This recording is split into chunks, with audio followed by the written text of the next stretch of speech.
నమస్తే డాక్టర్ గారు. నమస్తే అండి. డాక్టర్ గారు, ఒక ఇంపార్టెంట్ సబ్జెక్ట్ అనమాట. నేను చాలా మందితో మాట్లాడాను, కానీ ఒక ఒక డాక్టర్, ఒక విమెన్ డాక్టర్గా, ఒక గైనకాలజిస్ట్గా మీ దగ్గర ఉంచుతున్నాను. యూరిన్ లీకేజ్ అండి చాలామంది ఫేస్ చేస్తూ ఉంటారు. మీతో ఇంతకు ముందు నన్ను షూట్కి ముందు మాట్లాడే వరకు నా ఫీల్ ఏంటంటే 50+ వాళ్ళకే యూరిన్ లీకేజ్ ఉంటుంది. వాళ్ళే ఎక్కువగా ఫేస్ చేస్తారు. పాపం ఎవరికీ చెప్పుకోలేరు. ఫ్యామిలీ మెంబర్స్కి, కూతుర్లకు కానీ కోడళ్ళకి కానీ ఇంట్లో ఎవరికీ చెప్పలేరు.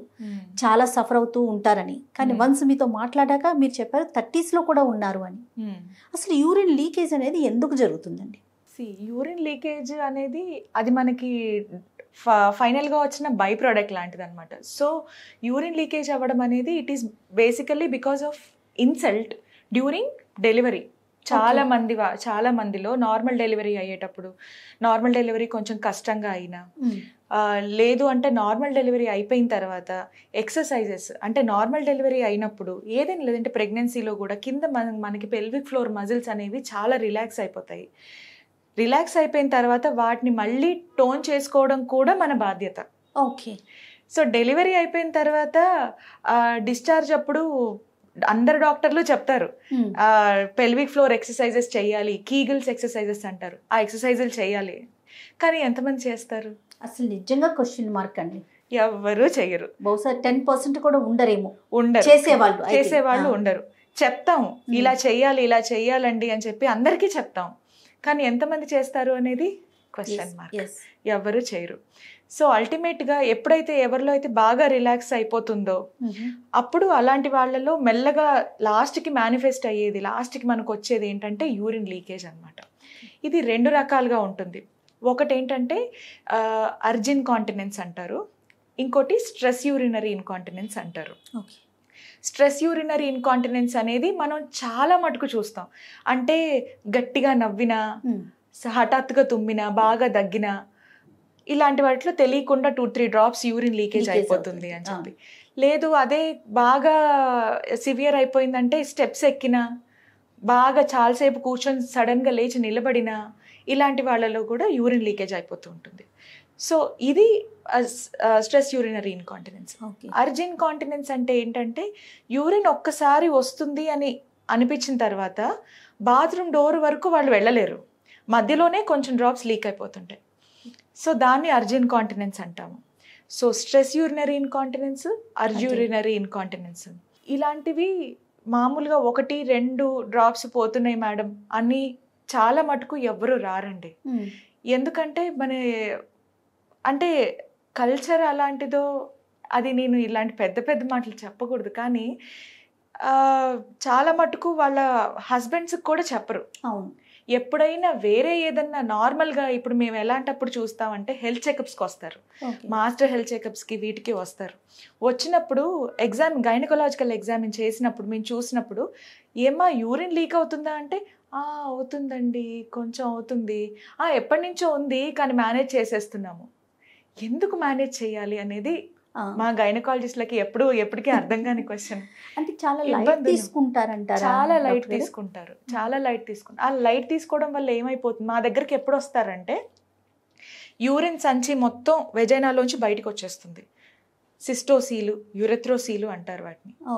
బయటికి వచ్చేసి, లేదు అంటే అసలు కొంతమంది అయితే డైపర్లు వేసుకుంటారు, డైలీ డైపర్స్ వేసుకుంటారు. లేదు ప్యాడ్స్ వాడే వాళ్ళైతే ప్రతి 1 అవర్కి ప్యాడ్స్ మారుస్తారు. అంత సివియర్ అయిపోయిన తర్వాత వన్స్ వాళ్ళ సోషల్ లైఫ్ ఎఫెక్ట్ అయిపోయి, ఇప్పుడు 10 మందిలోకి వెళ్ళాలంటే భయం, 1 గంట సేపు కారు ప్రయాణం చేయాలంటే భయం, ఒక ఫంక్షన్కి వెళ్ళాలంటే భయం, బయటికి షాపింగ్కి వెళ్ళాలంటే అయ్యో మళ్ళీ నేను ప్యాడ్ మార్చుకోవాల్సి వస్తుందేమో అని భయం. అలా మరీ రెస్ట్రిక్టెడ్ అయిపోయినప్పుడు ఏం చెయ్యాలి అని అప్పుడు వస్తారు మా దగ్గరికి. అప్పుడు వాళ్ళ హస్బెండ్, కూతురో, కోడలో అప్పుడు తీసుకొస్తారు. అసలు ఏ స్టేజ్లో వస్తే దీన్ని మనం పూర్తిగా అసలు ముందు కంట్రోల్ చేయడానికి అవకాశం ఉంటుందండి? డెఫినెట్గా ఉంటుంది. ఏ స్టేజ్లో రావాలి డాక్టర్ గారు? మెయిన్గా ఎప్పుడైతే 1 డ్రాప్ 2 డ్రాప్స్ పోతున్నాయి, లేదంటే యూరిన్కి వెళ్ళినా కూడా కొంతమంది యూరిన్కి వెళ్ళినా కూడా ఇంకొంచెం యూరిన్ ఇంకా ఉండిపోయింది అన్న ఫీలింగ్ వస్తుంది, లేదంటే వెళ్ళిన అరగంటకి ఇంకోసారి వెళ్ళాల్సి వస్తుంది. భార్యాభర్త కలిసినప్పుడు యూరిన్ లీక్ అవుతుంది. సో అలా ఏదైనా 1-2 డ్రాప్స్ కనిపిస్తున్నాయి అన్నప్పుడు వెంటనే ఒక్కసారి వచ్చి డాక్టర్స్ అడ్వైస్ తీసుకుంటే అది చాలా ఉపయోగపడుతుంది. ఇది మెయిన్గా అసలు మ్యాజిక్ ఏంటంటే ముందు వస్తే ఊరికే ఇంట్లో ఎక్సర్సైజులు చేసుకుంటే తగ్గిపోయేదానికి సర్జరీ దాకా వెళ్తారు. సో అంటే అవేర్నెస్ రావటం అనేది చాలా ఇంపార్టెంట్. చాలా ఇంపార్టెంట్. అంటే ఇక్కడ ఏజ్ ఫ్యాక్టర్ కాదు. ఇప్పుడు మీరు చెప్పిన దాని ప్రకారం నా ఆలోచన నేను 50s అనుకున్నాను. మీరు చెప్పారు డెలివరీస్ నుంచే స్టార్ట్ అవ్వచ్చు. డెలివరీస్ నుంచే స్టార్ట్ అవ్వచ్చు. ఇప్పుడు చాలా వరకు ఇప్పుడు యూత్ అందరూ, ఇప్పుడు ప్రెగ్నెంట్ లేడీస్ అందరూ కూడా they are towards normal delivery. అది చాలా మంచి విషయం. సిజేరియన్ కంటే కూడా నార్మల్ డెలివరీ చేయించుకుంటాం మేడం అని అడిగే వాళ్ళు కూడా ఎక్కువ అయిపోయారు ఇప్పుడు. ఎందుకంటే ఇప్పుడు ఎనస్థీషియా మేము నొప్పులు రాకుండా, ఎనస్థీషియా నొప్పి లేకుండా కొంచెం నొప్పి తగ్గించి నార్మల్ డెలివరీలు చేయడం అనేది పెరిగింది. సో అందుకని మదర్స్ కూడా హ్యాపీగా they are towards normal delivery. కానీ ఎప్పుడైనా నార్మల్ డెలివరీ అప్పుడు బిడ్డ తల రావడం కాస్త ఇబ్బంది అయినా, లేదంటే నార్మల్ డెలివరీ చాలాసేపు ప్రొలాంగ్ అయిపోయినా, మోస్ట్లీ కారణం ఇదే ఉంటుంది. Okay okay. సో ఇమీడియట్ గా పోస్ట్ పార్టం అంటే డెలివరీ అయిపోయిన వెంటనే వాళ్ళు మేము చెప్పే ఎక్సర్సైజులు కీగల్స్ ఎక్సర్సైజెస్ అంటారు. అది నేను మీరు గూగుల్లో కొట్టినా కూడా చక్కగా వీడియోలతో సహా అన్నీ వచ్చేస్తాయి. చెప్పేటప్పుడు రాసి ఇచ్చినా కూడా చెయ్యరు. ఇప్పుడు ప్రెసెంట్ ఇంట్లో ఉన్న వాళ్ళు అనుకున్నాం, మన వీడియో చూస్తున్నాం, జస్ట్ ఇప్పుడే స్టార్ట్ అవుతుంది వాళ్ళకి యూరిన్ లీకేజ్, 1 or 2 drops పడటం, స్టార్టింగ్ స్టేజ్ లో ఉన్నారు. ఇలాంటి వాళ్ళు ఈ ఎక్సర్సైజెస్ చేసినా కూడా ఏదైనా అవకాశం ఉంటుందంట? 100%. ఓకే, హ్యాపీగా.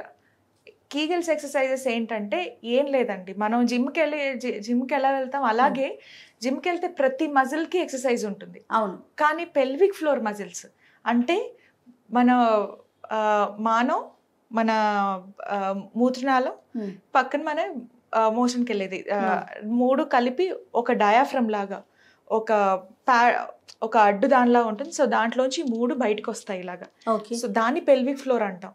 ఆ పెల్విక్ ఫ్లోర్ టైట్ అవుతే 3 ఆటోమేటిక్గా సర్దుకుపోతాయి. ఓకే. అది యూరినరీ ఇన్కాంటినెన్స్, ప్రొలాప్స్ అంటే గర్భసంచి కిందకి జారడం, ప్రొలాప్స్, రెక్టోసీల్ అంటారు. అంటే మనం మోషన్కి వెళ్ళేది కూడా మన వెజైనాలోంచి బయటకు వచ్చేస్తుంటుంది, రెక్టోసీల్ అంటారు. సో అది ఆ 3 కూడా సర్దుకుపోతాయి. ఓకే. సో కీగిల్స్ ఎక్సర్సైజెస్ అంటే అవి. కీగిల్స్ అంటే అది ఎలా చేయాలి అంటే ఏం లేదండి, ఒక చిన్న ఎగ్జాంపుల్ చెప్తాను, దాన్ని బట్టి ఏ మజిల్ ఎలా టైట్ చేయాలని చెప్పి చూసే వాళ్ళకి ఖచ్చితంగా అర్థమైపోతుంది. ఏంటంటే ఇప్పుడు బాత్రూమ్కి వెళ్తాం కదా, యూరిన్ పాస్ చేసేటప్పుడు కొంచెం యూరిన్ పాస్ చేసి సడన్ గా ఆపేయండి. ఓకే.